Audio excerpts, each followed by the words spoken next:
Welcome back to the marketplace. We just had the daily report tonight. We're talking about women empowerment. We're talking about sexual and reproductive health and rights. What exactly does that mean for, the common Kenyan woman, and how exactly do these two things correlate? Already in studio, we have Gladys Kiyo, who is the ED Africa Gender and Media Initiative Trust. If you could just tell us, women empowerment. We're always talking about women empowerment, but what exactly is women empowerment to you? Thank you so much for having me. So women empowerment is giving or building a sense of worth. Right. And the ability to make choices and influence change that affects oneself or a community or people around them. Right. So building essentially what we call the agency to achieve all that. For a woman to be able to feel like they belong. Right. Ability to make choices without making reference, without feeling coerced, without wondering what other people will say, and without any limitation. Right. Yeah, so that's essentially at the core of empowerment. Of course, it takes many forms. So when you are empowered, you're able to go to access education. Right. At a certain level, you might not exercise that choice. For instance, children. Right. Sometimes children are taken to school by their parents. Right. The element of choice does not come there. But there are certain things that come into play, then choice matters. Right. Especially when you have a situation where a girl or a boy is not going to school and giving that away, which we know is a positive thing for development of a child, for development of a person, giving that away for other things. Yeah. So the ability to feel your worth, to value yourself, and then also to make choices and influence change around yourself. That really is at the core of empowerment. Right, and that, of course, is at an individual level, achieving success for yourself, even as a woman. What exactly does that mean for you, and how exactly does that influence the greater society? And talking about the greater society, maybe even, how is gender equality important in this aspect? Usually we say it's end all, be all. There's always two rivaling factions. Gender equality, how is that an us business? It is an us business because gender equality is, first it manifests in different ways or perceived in different ways. Right. But why is it important? First, we talk about equality from the premise of rights, okay? Right. And human rights as we know them. And we've just come out of the period where we commemorate Human Rights Day, the 10th of December, commemorated worldwide. So we talk about equality, and the springboard is rights and human rights, okay? So why equality becomes an issue is because when we want to ensure that all human beings are free, okay? Free of coercion, free to live, freedom to associate, freedom to form family, freedom to education, freedom to associate, freedom to move. So human rights are guaranteed for human beings. At that point, we are not talking about gender. What separates that conversation and we start talking about equality is because these human beings that we are talking about, we are saying they're entitled to their rights. Certain things happen in society that make people not enjoy their rights. Then we go back and say, no, human beings are equal. And then from that premise, then we talk about equality. And how this, what affects that journey or the aspects that lead us to talk about equality are things like the institution of culture.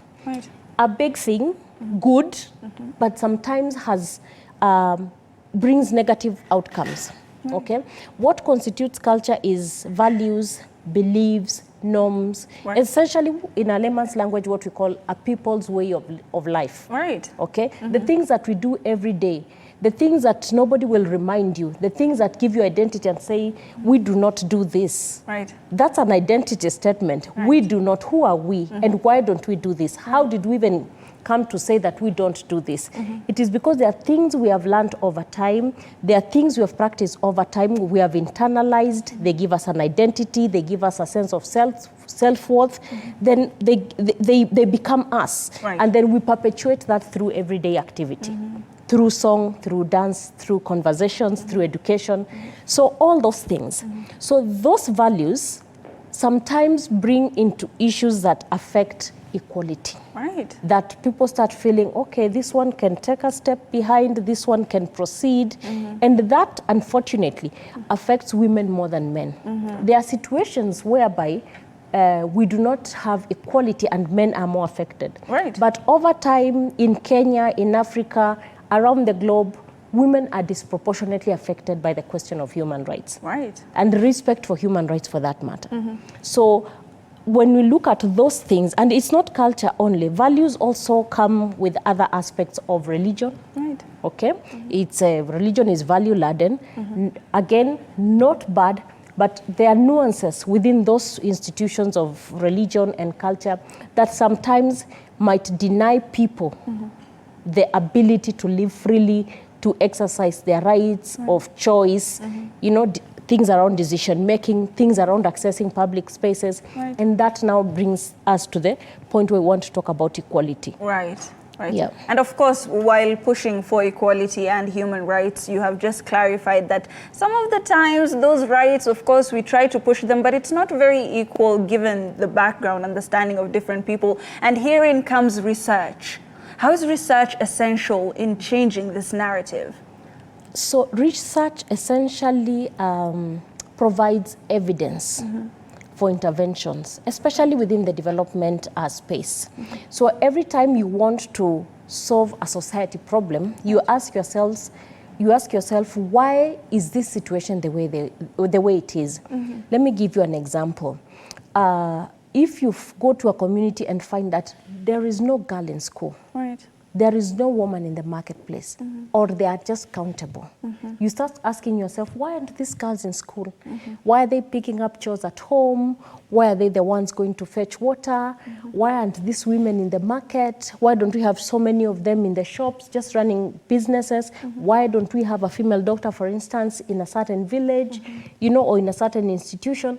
You start asking yourself, why this imbalance, okay?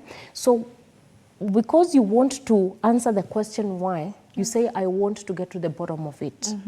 For you to do that, again, within the development space, you need to undertake scientific research. Right. Scientific research, so because it gives you it is credible, it is, you can replicate it, it will give information or data that will inform an action that you will take to solve this societal problem. Right. So research is important for us in the development space because of that. It provides evidence for action. Again, this research, of course, provides evidence that is replicable. Right. So out of that, you get information that you can move forward and inform action and be able to go back to where you started and ask yourself, to what extent have I made the change that I desired to answer this question? So that is important. And that's really at the core of what GEM Trust does. Right. We were founded, yes, to advocate for women's rights, but also to provide evidence to inform programming around women's rights issues. Right. Yes, so we've done, GEM Trust conducted the first ever study on forced and coerced sterilization of women living with HIV in Kenya. Right. That was around 2011, 2012. And it's really been able to provide good information around advocacy, but also information that can inform policy and actions, especially around enabling women living with HIV enjoy their reproductive health rights in a good way, without coercion, without being violated. Another study we did just around COVID was a cross-border study on FGM. Again, trying to understand why do we have communities crossing around the borders for FGM. For instance, in Kenya, you have Migori County, you have Kuria, and that goes all the way to border Tanzania. You have Kenyans crossing over to Tanzania for the cut. You have Tanzanians crossing over to Kenya for the cut, and many other areas within the Kenyan borders.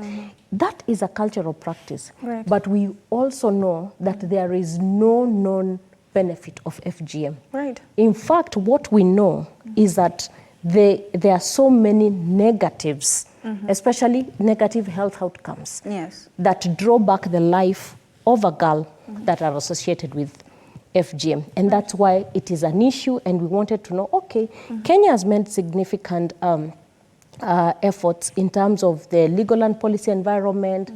We have an anti-FGM Act, we have an anti-FGM board, we have many other pieces of legislation that complement that. Right. But you find that the cut, FGM still continues. So yes, it started, the manifestation traditionally has been just communities gathering around themselves and the cut. But as they say, the long arm of the law has been able to catch up with many of them. Right. So, of course, communities have become creative. So cross-border FGM is one of those elements of creativity around that issue. And that's why we went to get that evidence, to conduct that study, to understand what drives this and what could be the solution. And one of the biggest recommendations out of that cross-border study is that we need a regional legal and policy framework that can enable us as a region, and I'm talking about the East African community at large, to be able to have a legal and policy framework that we can all abide to and be able now to fight or to address FGM. Some examples there, yes. So that is why really research is important. And in this day and age, science takes center stage, so you must always endeavor to generate evidence scientifically. You should back up whatever claims you're making, Gladys. And of course, this usually, this is who we are, constant development in very many aspects. And of course, gender does play a very huge role in this. And when we're talking about development, let's talk economic development. You have said that a lot of cultural aspects, some backward cultural aspects, could be halting people or women specifically from advancing. If you could just give us clarity on that. Yes, so gender equality is at the heart of economic development.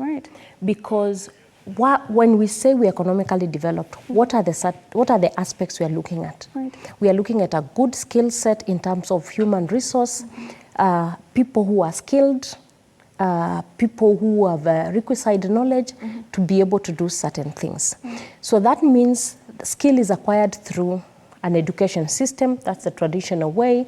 You assert the education system, and at what level of the education system, because again, that level determines the level within which you will play within the continuum of the economic sphere.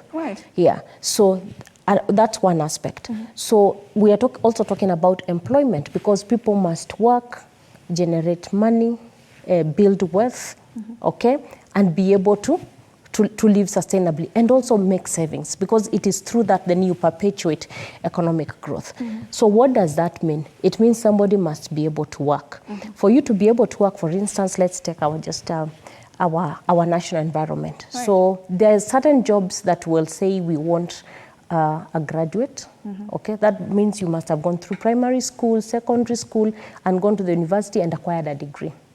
So for that person who did not get to that level, they are definitely cut off that. So if you're not in meaningful and gainful employment, that already affects the way a country is growing economically, because we need a certain nature of type of workforce to be able to drive the economy. Every segment is important, but if we do not have certain segments, it is very hard for a country to grow economically. The other thing beyond skill set is also a healthy nation, because you need a healthy people, a healthy population to be able to work, to be able to build and reproduce in the economic sense. So when you look at those things and look at how women are affected by, let's take education and health. So you find that you can have, and this is really the common practice, girls get into school at the same time with boys. From, you know, preschool, kindergarten. Yeah, that's almost at par. And then you get to primary school. Once you're beyond lower primary, okay, if you get to 10 years, 11 years, 12 years, there starts to be an imbalance. This imbalance is caused by mainly 3 to 4 things. One, at that point, some communities want to marry off the girl. Right. Because when she hits puberty, she's perceived to be ready for marriage. So that girl drops. So the boy who they were at par is continuing and this girl has dropped. Right. Okay. The other thing that comes with that sometimes is also teen pregnancy. So you get pregnant, you might be in school for a couple of months, but you will drop off because you will need to have a safe delivery, you need to take care of the baby before you get back to school. You can get back to school, but also that needs to be managed in a way that you can stay in school. Right. Sometimes it is difficult for girls to get back to school. The government has a return to school policy, but what does that mean for a girl who is at home, who has a child? Where does she leave the child for her to go back to school? If the family environment is not supportive and not in a negative way, if there is, for instance, a mother, a sister who is able to provide that child support for this girl to go back to school, she's lucky. Right. But if in this environment, everybody is getting out to make a living, that girl will have to stay home longer until this child is able to go to school, and then she can have free time to go to school. That's time lost, and a lot of things happen, including a second baby. Right. In most situations. It's a possibility. Yeah, if a girl undergoes the cut, that is FGM, she will not go back to school most likely. Right. Because FGM acts as an entry point for early marriage, then opens the door for teen pregnancy. So that's another continuum. Right. Okay, so that is education and economic development and gender equality. We've seen some losses there for the girl. Right. Talk about health, okay? So if you have a healthy nation, that the opportunities for growth and production are high. So what do we need to do to maintain a healthy nation? People must be able to access information. Right. People must be able to access services, including reproductive health services. Right. By the way, reproductive health is also at the center of gender equality. When a woman is able to plan around her reproductive health, she's able to... She's empowered. Yes, exactly. The choices I spoke about earlier. Right. Yes, and the worthiness. So if you have girls who are not able to manage they do not have access to reproductive health information. Right. So they do not know how to take care of menstrual health management. They do not know how to ensure they do not get pregnant so that they can stay in school. They are not aware about HIV prevention and how that affects their life and, you know, future productivity in some circumstances. Right. Then again, we lose. In the sense of health, we might have losses for both men, boys and girls. Right. But again, women and girls are disproportionately affected. It is women who give birth. Right. It is girls who are giving birth who are getting who are pregnant when they are teens. So when that is not managed, how does this person get to the stage where they are in gainful employment, they are contributing to the development of the nation through work, okay? Through work, through meaningful work. So those two things, just as an example, education and health, definitely affect how economic growth is realized as a nation. And that is why when you're talking about gender equality, it's just not for people to get there. It is because of the way this thing impacts society. Right. Yeah. And another thing, women are many. In our census in 2019, women were more than men. How do you have so many of your population not engage meaningfully? So you have more consumers than producers. Right. Basic economics, that's really already an imbalance. Of course. So this gender equality really is a major driver of economic development. Right. Yeah. And of course, you know, equality and equitability, now we have to concentrate on what exactly that means to us and what exactly that means to the women in our economy and in our communities. And therein comes the aspect of economic justice. What exactly is economic justice? Well, again, the journey, justice is maybe at the end of this continuum, but we are walking a journey of equality, okay? There's equality, there's equity, and then there's justice. Right. So, so equality, level playing field. Equity, element of fairness. And then when you talk about economic justice, or justice in that sense, is when you have both men and women being able to thrive. Right. Okay? And that thriving is also dependent on the economic, the external environment. Right. What is the environment giving? If I have specific needs, okay, that require me to be in school, for instance, a girl, does that school have menstrual health management facilities? Right. Does that school ensure that I'm getting the right information to grow as a girl? Right. So those supportive things within the environment bring to us the element of justice. Yeah. And of course, you know, ensuring that there is an equalized, you know, place or playing field where people can compete effectively within a market. And looking at the women who are watching this at this particular moment, say personally, how do I ensure that, you know, my sexual health, my reproductive health does not come in the way of me being a productive member of society? So your reproductive health does not come into the way. You know, sometimes we give the burden to women. It is not a burden. Men and women are different. Right. Okay? And that means they need different modes or approaches to address these needs. And that difference should not be misconstrued to be inequality. Right. For instance, when you go to a school and say we need more toilets, and in some instances 2-3 bathrooms for girls, it's because girls menstruate. Right. Boys do not. So they don't need that. As simple as that. Yes, so this, and you should not look at that as an extra expense. You're meeting the needs of that human being. Right. If we look at things like that, then we do not say that reproductive health come into the way of me realizing my full potential. Actually, when you talk about reproductive health, at the core of it is awareness. At the core of it is service delivery. Right. That speaks now to the duty bearer, okay?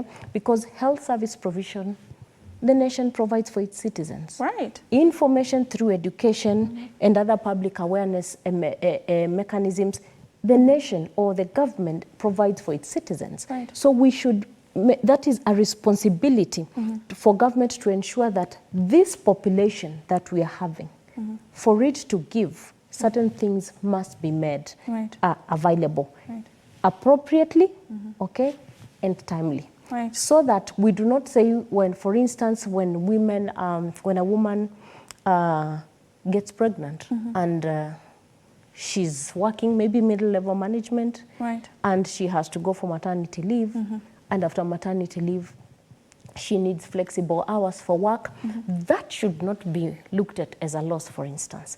It is for the environment to be able to address the needs of that person. Right. I know there is profit and loss, but at the core of that profit and loss is these human lives that we must take care of at the end of the day. So making sure that the environment is always supportive for women to realize their full potential, because they can. And I mean, we've seen you're here working, you know. So we're not talking about things that are very far. We're talking about our daily life, but also appreciating that there are situations or there are some circumstances within society that make women not realize their full potential. Right. I'm talking about women because it is common knowledge, it is scientifically proven that women are disproportionately affected by many things in society that make them not realize their full potential. So many intervening factors, it could be health, gender-based violence, those things that create barriers. Right. So we need an environment that has no barriers, and women and men will realize their full potential. Right, and Gladys, we are going to be delving into those particular factors that might be hindering women from reaching their full potential right after this break on the Marketplace.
Welcome back. Before we went on a break, we were talking about some of the factors that are holding women back from reaching their full potential. Gladys, if we could just maybe delve into a couple of these things. There's the aspect of pay equity. There's, of course, social security reforms. A lot of things that affect women in the workplace that are not necessarily proportional to how they affect men. If we could just talk about that for a minute. Yes. So before I get to the workplace, maybe just a bit of what's underneath. Right. Okay, because it just doesn't start in the workplace. The core thing, what drives inequality, right, is power. Yeah, the imbalance of power between men and women. Right. How is that? This power is carried through culture. It's carried through norms. It's carried through values. It carries through beliefs. So this, I mean, we all come from some home, right, some community somewhere before we come to work. Yes. So that person does not pack themselves at home and bring another being to work. Right. So it is that same person. So it is those cultural and traditional belief systems that we bring to the workplace. Right. It is the same that we take to the health space. It is the same that we take to leadership when it comes to women and men leadership. So that is what, that imbalance between men and women. You've seen situations where you make chicken and there's only one piece of liver, right, and gizzard, yes, and they're eaten by certain people. Because you it's won't mention names. Yeah, because it's only one and it's not going to be shared. Right. Why? Right. Okay. There are certain things that could be said, like this is not nutritious for women, or it's not good for, you know, some stories around it. Right. Now, but and now that you've even mentioned it, even in the Somali culture, there's a type of meat, very delicious. We usually eat it in the morning. It's a breakfast meat. Most of the time it's reserved for the men, because they say, especially for women who are unmarried, they say you don't need it, which I think is a cultural aspect that we carry even to the workplace, because it's like maybe even in this area women are not supposed to be touching that. Yeah, so it might look small, but that's a manifestation of power. Right. Okay. Another manifestation of power, you can find in a homestead that women do not live without permission. Right. Okay, to go to the market, so there's permission and there's timelines. Okay, whether this woman is a trader or she's just going to buy something or just to be in a public space talking to people, freedom of association. Right. That's an element of power, because if somebody is giving you permission, you are not at the same level. Of course. If somebody determines how many children you will have, again, you are not in terms of power, you're taking instructions, and that means you're not at the same level. Right. Examples of just how this power plays. It is this power that drives inequality. Right. So when we come from home like that, and we get to the workplace, you look at women, and if the situation at home is that men are ahead, they will not be ahead at the workplace. Of course. You will bring that to the table. Right. Unfortunately, culture is so powerful that even women, when they're being violated, they soak into that. And sometimes you have to deconstruct that among women for them to realize the violation. Right. It is the power of culture. I talked about identity and the way it gives us value as people. Yes. So nobody wants to lose that. And sometimes you know no better. Okay? So that is now what brings the question you've asked. In imbalance in the workplace. Right. Okay? So that notion of, for instance, a woman cannot lead. You've heard statements like a man is the head and somebody is the neck. You know those things, eh? Yes. And you can see it's very vertical. So it's organizing the way men and women relate to each other. Right. So that hierarchy. And remember, traditionally also, many communities are patriarchal, meaning men lead. So also men bring patriarchy to the workplace, unfortunately. Right. So you find at the workplace, people should be working equally. I mean, you have your job, you've been hired based on a job description, you have your roles well defined, but you might be on that space and there are men in that space. You are all in the same position, but seemingly the unspoken statement is like the men are ahead. Right. That is patriarchy. Manifesting very silently, yet very powerfully. Of course, that affects a woman's realization of her full potential. Because if there's already a perception that somebody is ahead, even when promotions come, the person who's ahead will stay ahead. Yeah, they might get at the advantage. Right. So, and women might not. The other thing that culture has used to the disadvantage of women is our very unique role as women of childbearing. Right. Yeah, no, I mean, we've not seen so far childbearing being carried by another gender. It is women. It is a special role that we have, okay, to perpetuate society. Right. Of course, in collaboration, in partnership with men. But women carry the pregnancy. Right. That means a couple of things like slowing down, which is not a bad thing. Yes. Like taking maternity break, which is not a bad thing. Like requiring flexible hours so that you can have a healthy baby and be able to take care of that child, take care of yourself, and of course bounce back to work. We have so many mothers, countless, working. Right. Across the globe, all right? But you find in some situations, women get disadvantaged because of that unique role. Right. And this is where I was saying the environment, that is now the question where we bring in the environment. How is the environment within which we are supporting that unique role so that I am able to go through that childbirth and be able to bounce back without the risk of losing out as a professional, without the risk of losing out as a mother, because you want a healthy baby. And of course, childbirth takes toll on women. Right. So you also need time to recover so that when you bounce back full of health and energy to work. Right. So that is where policies and laws come into play so that that environment is conducive for you to continue realizing your potential. Right. In the absence of that conducive environment, then what you're saying happens. Right. A woman loses out on a promotion, a woman loses out on maybe an experience of maybe exposure to work that could not be deferred, or she will not get at all if at that point she's on maternity leave. Right. You know those things. And the worst thing about this, and maybe a time to really put it to the fore, it is the way it affects women's mental health also. Right. Because when you're going through all that and you're trying to balance this and there is no supportive environment, then you're under pressure as a human being. Right. You are under pressure as a mother. You are under pressure as that employee. So again, the need for that legal and policy environment. Right. There are many progressive practices, administrative practices, and also laws that maternity leave is, you know, according to the Employment Act, is an entitlement. Right. Okay, of course, applied differently, and some employers are becoming very progressive, and more they are receptive. Yes, and they are giving more than what the Employment Act provides. That is the kind of supportive environment we are talking about. Right. So for us to ensure that women realize their full potential, first is to address this question of power. Right. And I'll speak to some of the things we are doing as an organization towards social norm change. Right.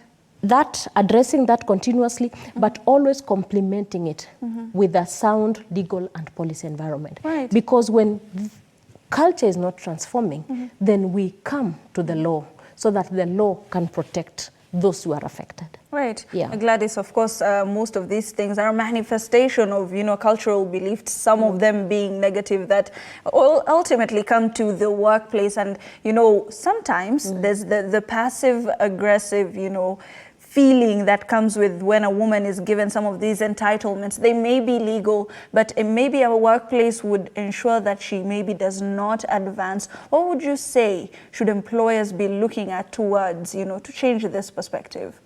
It's creating a culture of equity. Right. Yeah, creating a culture of equity and the realization that fundamentally as human beings, we are equal. Yeah.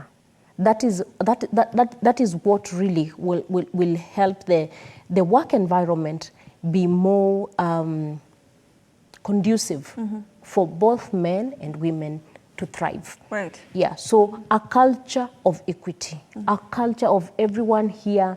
You're here because of your qualification, because of the job. That job does not say we are employing you because you're a man or woman. Right. Okay? I know nowadays there is most employers will put a rider, we're encouraging women to apply. Right. That is a step towards affirmative action. Right. Okay? Not speaking so much to the role, but a statement of affirmative action. Right. Because there's a realization that we have more men in the workplace, in the formal workplace, more than women, because of so many factors. So that rider is really a statement of affirmative action to encourage women to come on board to the formal workplace. I'm talking about formal because the informal sector is largely women-driven. Right. Yes, it's largely women-driven. Yeah, so that's why you find a lot of women in that sector. There are men, yes, but women are more in the informal sector. Again, a question of the barriers that sometimes just take you to a certain point, and you must work through within that point, because you can't move. Maybe it is low skill, low education, you're being constrained, you're not able to go through beyond the domestic space. Right. Yeah, those things. Right, and of course now we must shift gears to a more solution-centric approach. You've talked about, you know, changing social norms, even not only, you know, in the household, but even in businesses. How exactly can we change these social norms?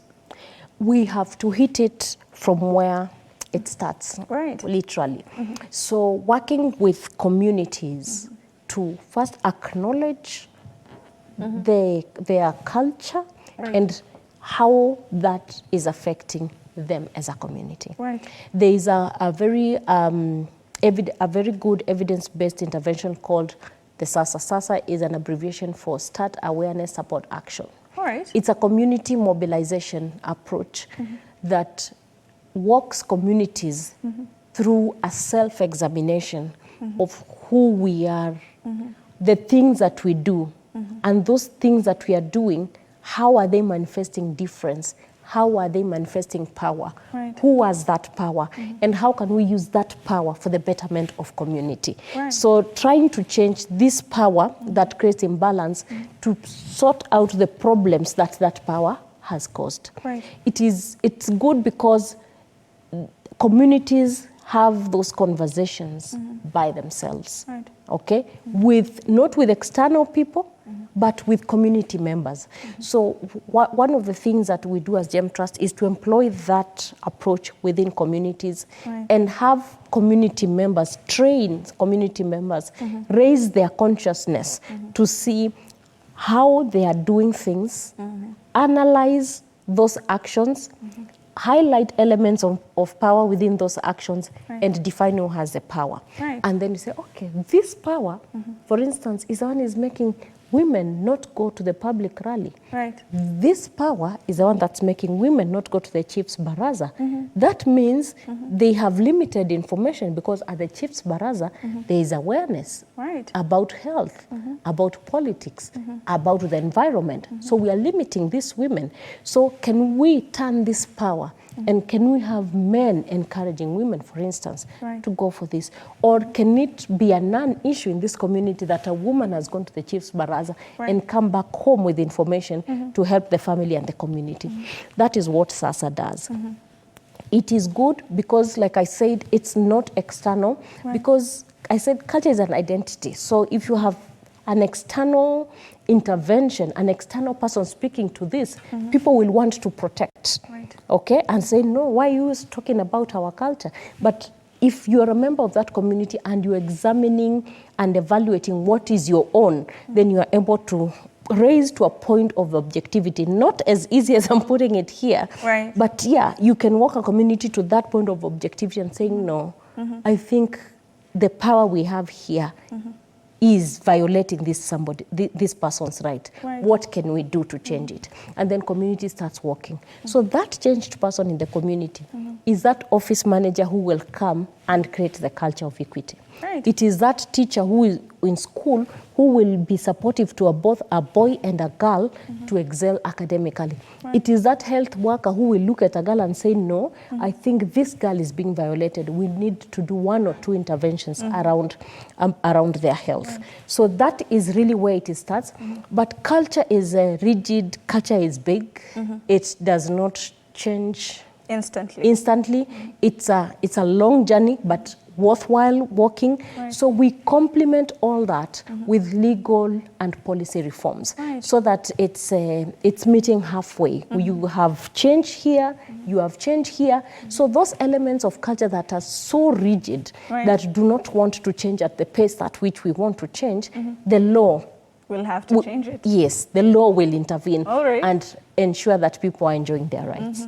Yes. Of course, it's a gradual process. Eventually, the goal will be reached. And you've said, you know, if it's not the easy way, it's going to be the hard way. When we look at power, you've talked about power being wielded by, you know, maybe wielded by one party, but it affects the other party as well, and it can be weaponized as well. Let's talk about sexual violence for a moment. What is the role of sexual violence? How is it weaponized against women? Wow. So, like you're saying, sexual violence, it's violence. Okay. It's a form of gender-based violence. Of course, gender-based violence being violence admitted to a person based on their gender. So I am facing this violation because I'm a man or because I'm a woman. So sexual violence is one of them. And I think it's the worst form. Of course, the other violations are bad, but sexual violence really breaks the being, okay? Because it intrudes the core of who a person is. Something so private. I mean, sexuality is not the conversation on the table. So you can imagine when somebody gets to that without your consent. They violate the physical, they violate the psychological, and really it's very damaging in its effect.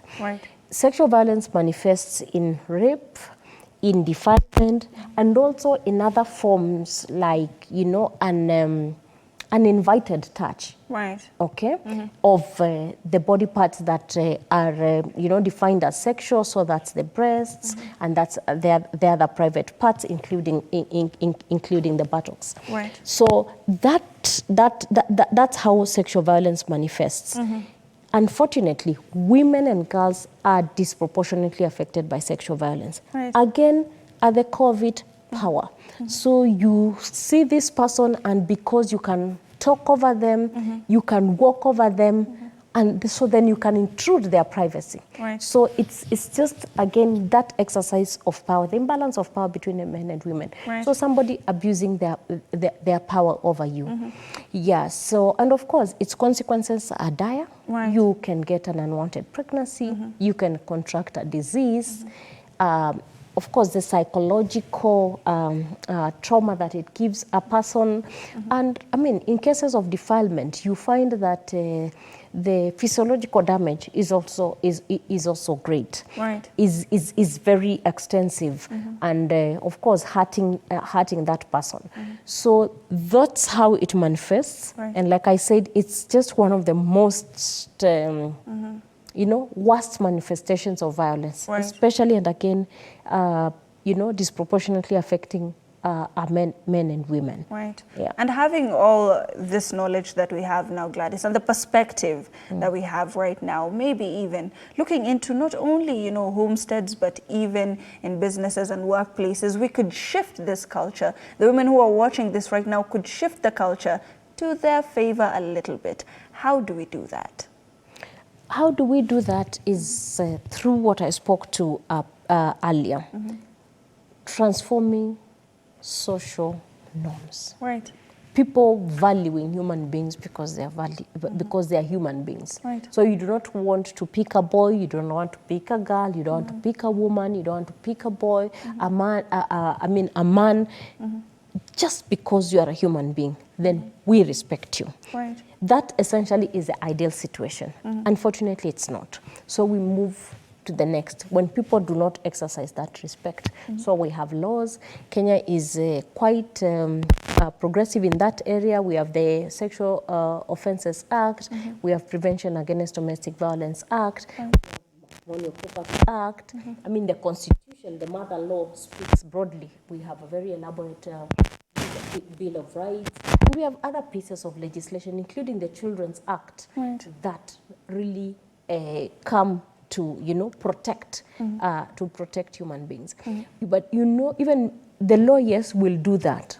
But efforts must always go in terms of transforming gender norms, transforming social norms, so that communities can live in harmony. Right. Yeah, but again, when people cause others violence, when people hurt others, then the law definitely takes its course.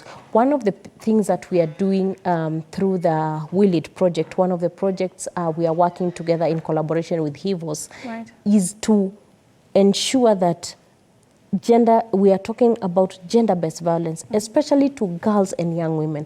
Girls and young women are vulnerable because they are young, really, and they are women. So they are women, of course, disproportionately affected, and then they are young. Being young exposes you to certain vulnerabilities, lack of information, people, thinking they have power over you. So because of that, then we are intervening around reproductive health and gender-based violence, making sure that we have these conversations with girls and young women. One thing about violence, and especially sexual violence and reproductive health, is because, like I said earlier, reproductive health is not something we put on the table very easily. Right. Okay? So it's because of the secrecy of sexuality, considering taboo, considering it private. So in such a way that even within families, it's not a conversation that anyone has. And that sometimes leads to people being sexually violated and never speaking about it. Right. Because even the perpetrator knows that you will not talk about it. Right. And sometimes they even threaten. So they thrive in that secrecy. Okay? Sometimes when it's put across to a family, and perpetrators most of the time are people well known to families, people well known to those children and to those women. And it's like, no, you can't say that about your uncle. Right. You cannot say that about your cousin. Right. So that culture of silence, that silence perpetuates that violence. Right. So one of the message when we are working with young girls and women is speak out. Right. Okay? But speaking out needs agency. Right. Okay? For you to speak out, you must have a your level of consciousness and awareness must be very elevated. True. To be able to know that I will say it, there will be backlash, but I will say it. So also agency building, creating a sense of worth, empowerment, really, essentially. Right. And educating girls and young women about their rights, okay? So that they are able to understand, first, this is a violation. Nobody should touch me. Right. And nobody should touch me in this way. Nobody should send these words. Nowadays, there's a lot of online violence. Nobody should send me news without my consent. Right. You know, those kinds of things. That awareness, so that when a girl spots the violence, they can relate, this is that thing that I was told is a violation of my right. Then that agency to speak out and to claim your right, and even to be able to report. Okay, there are so many mechanisms for reporting. We have the national hotline 1195.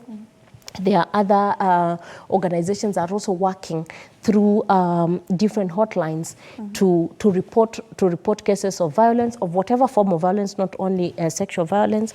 And also we have seen some positive growth in our institutions. So like you can report to a police station and it be taken seriously.